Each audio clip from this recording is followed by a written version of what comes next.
Assess muscle strength in the legs. Relax. Test hip flexion by placing your hand on the Lift your patient's thigh up against anterior my thigh hand. and providing resistance. Relax. Then test hip extension by Push your placing thigh your down hand on the against my hand. patient's posterior thigh and providing resistance. Push your thigh down against my hand. To test hip abduction, place your hands firmly on the table outside the patient's knees. Spread your knees Ask him to apart. spread both legs against your hands. To test hip adduction, place your hands between the patient's knees and ask him to bring his legs together. Note the strength. Try to lift your foot off the table. Continue by testing muscle strength at the knee.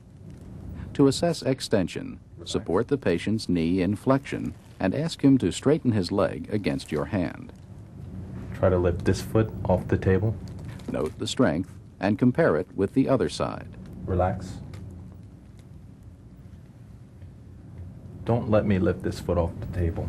To assess knee flexion, shift your hands, but leave the patient's leg flexed at the knee. Then ask the patient to keep his heel on the table as you try to straighten the leg by pulling it upward.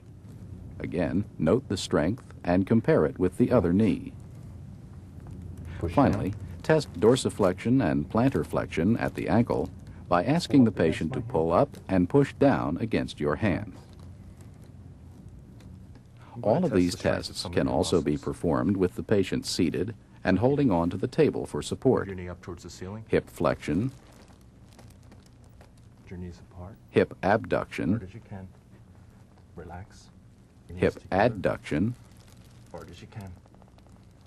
Relax. knee extension,